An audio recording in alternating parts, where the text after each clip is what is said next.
Bismillahirrahmanirrahim. Assalamualaikum warahmatullahi wabarakatuh. Perkenalkan, kami dari kelompok 4 yang beranggotakan saya sendiri Yusi Nur Syamsiah bersama dua rekan saya yaitu Sepia Nisaul Hikmah dan Sri Nur Hikmah. Pada video kali ini kami akan menjelaskan mengenai manajemen pengelolaan lembaga pendidikan keagamaan madrasah diniyah. Video ini kami buat guna memenuhi tugas terstruktur mata kuliah manajemen pendidikan luar sekolah dengan dosen pengampu yaitu Ibu Muthoharoh MPDI. Baiklah, langsung saja kita menuju pada pembahasan. Pada video kali ini, kami akan membahas mengenai pengertian madrasah diniyah, tujuan pendidikan madrasah diniyah, kedudukan dan fungsi pendidikan madrasah diniyah, serta manajemen madrasah diniyah. Yang pertama yaitu pengertian madrasah diniyah. Madrasah secara bahasa berasal dari akar kata darosa, yaitu belajar. Sedangkan madrasah adalah tempat belajar atau sekolah formal. Pengertian yang biasa orang awam gunakan untuk madrasah adalah lembaga pendidikan tingkat dasar dan menengah, baik yang mengajarkan ilmu agama Islam saja, perpaduan antara ilmu agama Islam dan ilmu umum, maupun ilmu-ilmu umum yang berbasis ajaran Islam. Lalu apa itu madrasah diniyah? Madrasah diniyah adalah lembaga pendidikan Islam yang telah dikenal sejak lama bersamaan dengan masa penyiaran Islam di Nusantara.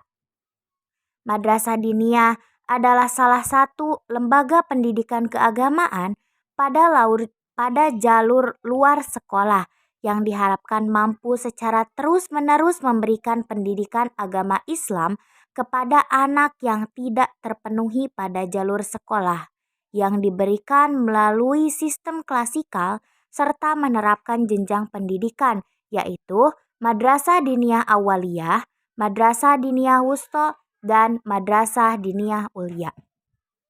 Selanjutnya pembahasan yang kedua yaitu tujuan pendidikan madrasah diniyah. Tujuan pembelajaran pendidikan agama Islam di madrasah diniyah adalah untuk memberikan kemampuan dasar kepada warga belajar tentang agama Islam untuk mengembangkan kehidupan beragama sehingga menjadi manusia muslim yang beriman dan bertakwa kepada Allah Subhanahu wa taala serta berakhlak mulia sebagai pribadi, anggota, warga masyarakat, dan anggota umat manusia serta untuk mengikuti pendidikan menengah. Adapun secara umum, tujuan pendidikan madrasah diniyah ada 3, yaitu yang pertama untuk memberikan bekal kemampuan kepada siswa untuk iman dan takwa, serta mengembangkan kehidupan sebagai pribadi muslim yang berakhlakul karimah, sehat jasmani dan rohani, serta menjadi warga negara Indonesia yang berkepribadian pada diri sendiri.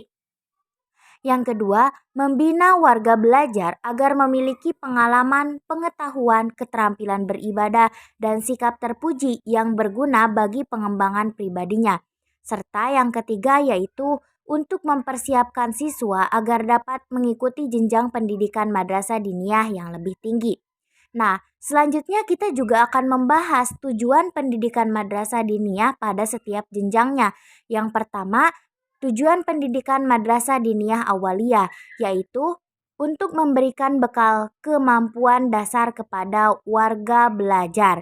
Yang kedua, untuk membina warga belajar agar memiliki pengalaman, pengetahuan, keterampilan beribadah, dan sikap terpuji yang berguna bagi pengembangan pribadinya. Dan yang ketiga, yaitu untuk mempersiapkan warga belajar agar dapat mengikuti pendidikan agama Islam pada Madrasah Diniyah Wusta. Selanjutnya, tujuan pendidikan Madrasah Diniyah Wusta adalah yang pertama, untuk melanjutkan dan meluaskan pendidikan dasar agama Islam yang diperoleh pada Madrasah Diniyah Awaliyah kepada warga belajar. Yang kedua, membina warga belajar agar memiliki pengalaman, pengetahuan, keterampilan beribadah, dan sikap terpuji yang berguna bagi pengembangan pribadinya. Yang ketiga, membina warga belajar agar memiliki kemampuan untuk melaksanakan tugas hidupnya dalam masyarakat dan berbakti kepada Allah Subhanahu wa Ta'ala guna mencapai kebahagiaan di dunia dan akhirat. Selanjutnya, untuk mempersiapkan warga belajar agar dapat mengikuti pendidikan agama Islam pada Madrasah Diniyah Ulia.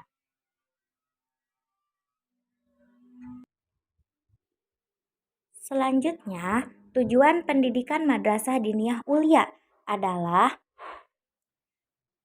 untuk melanjutkan dan meluaskan pendidikan dasar agama Islam yang diperoleh pada Madrasah Diniyah Awaliyah kepada warga belajar untuk mengembangkan kehidupannya.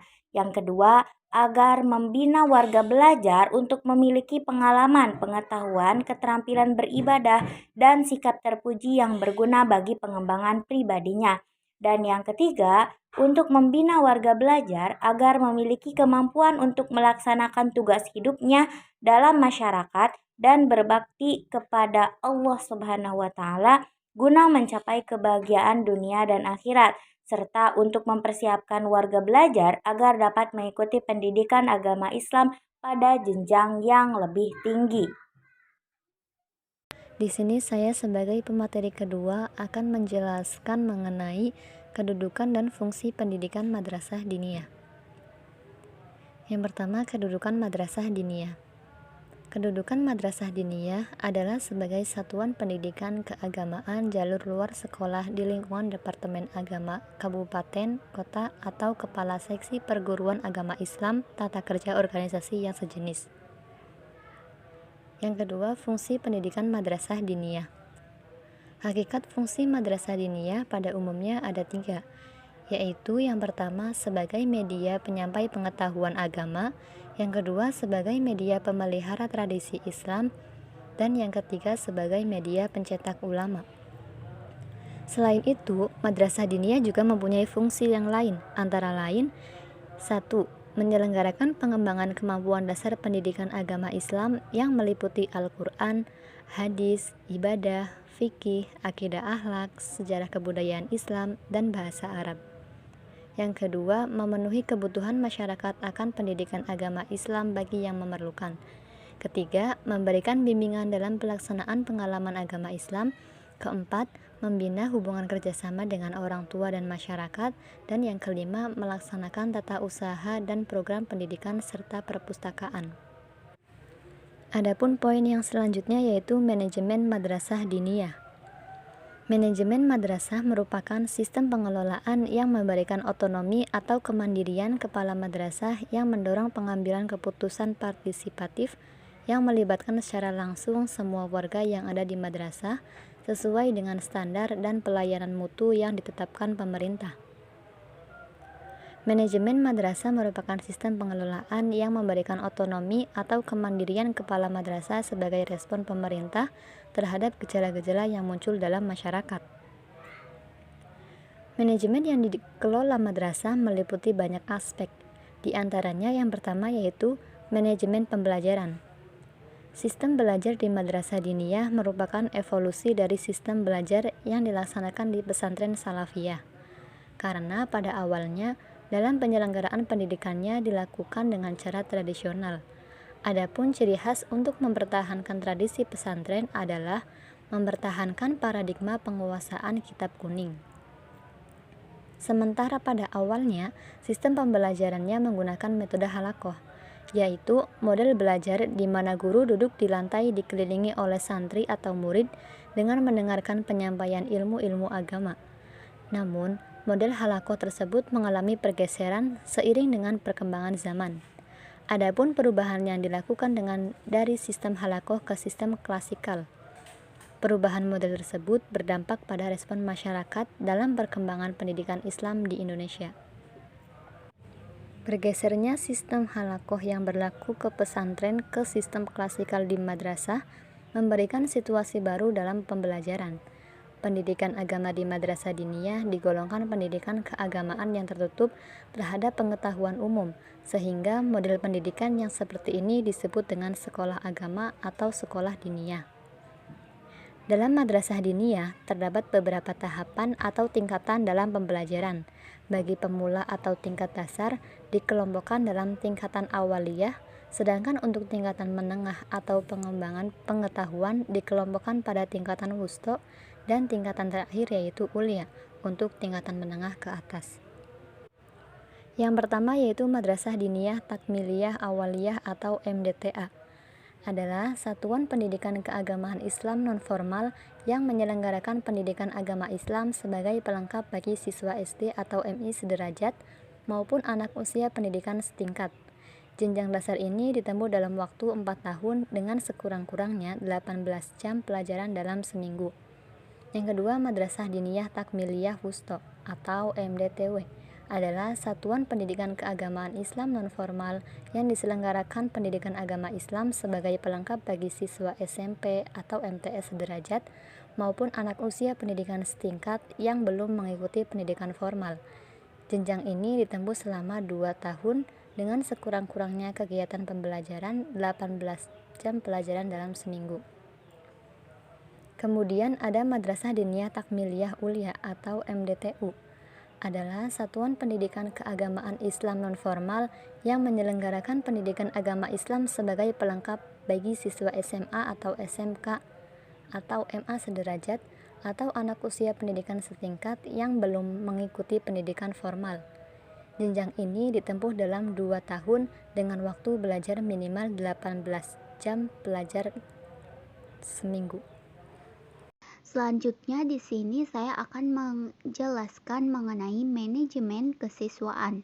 Manajemen kesiswaan atau pengelolaan data kesiswaan merupakan salah satu garapan administrasi yang tidak dapat ditinggalkan. Pada intinya, ada 3 macam data yang perlu dikelola, yaitu data tentang identitas murid, tentang hasil belajar murid, dan tentang kehadiran murid. Manajemen kesiswaan adalah upaya untuk memberikan layanan kepada siswa semenjak dari proses penerimaan sampai saat siswa meninggalkan lembaga pendidikan yakni sekolah. Dengan demikian, manajemen kesiswaan itu bukanlah dalam bentuk kegiatan-kegiatan pencatatan kesiswaan saja, melainkan meliputi aspek yang lebih luas yang secara operasional dapat digunakan untuk membantu kelancaran upaya pertumbuhan dan perkembangan siswa melalui proses pendidikan. Selanjutnya ada manajemen kepegawaian. Manajemen kepegawaian atau ketatausahaan kepegawaian di sekolah baik yang berhubungan dengan pengelolaan pendidikan maupun pengadministrasian kepegawaian pada umumnya terdiri dari kepala sekolah dan guru. Mereka diserahi tugas dan tanggung jawab sebagai pengelola pendidikan dan pengajaran. Selanjutnya ada manajemen sarana dan prasarana. Fasilitas di madrasah diniyah pada umumnya tidak seideal keadaannya di sekolah. Keadaannya sederhana, yang terpenting adalah tempat atau ruang belajar seperti papan tulis dan tempat duduk sehingga pembelajaran tetap berjalan. Jika ditinjau dari awal keberadaannya, maka madrasah diniyah berada di masjid. Ketika sudah memiliki gedung sendiri, maka lokasi belajar dipindah. Sampai sekarang pembelajaran madrasah diniyah sudah tidak dilaksanakan di masjid. Dan yang terakhir yakni ada manajemen keuangan. Pendanaan di madrasah diniyah sepenuhnya umumnya langsung dikelola oleh penyelenggara lembaga pendidikan. Dana tersebut berasal dari setidaknya dari 4 sumber, yaitu yang pertama dari uang sekolah atau kita mengenalnya dengan bahasa SPP. Yang kedua, biaya pendaftaran atau ujian. Yang ketiga, donasi dari dermawan dan masyarakat yang peduli dengan madrasah diniyah. Dan yang terakhir yakni zakat, infak, dan sodakoh. Penggunaan dan pengelolaan dana di madrasah diniyah untuk operasional madrasah termasuk gaji guru dan karyawan. Sekian yang dapat kelompok kami sampaikan. Mudah-mudahan apa yang telah kami jelaskan dapat bermanfaat bagi kita semua. Untuk selanjutnya, sesi diskusi dilanjutkan di Google Meet. Terima kasih atas perhatiannya. Mohon maaf atas segala kekurangannya. Wassalamualaikum warahmatullahi wabarakatuh.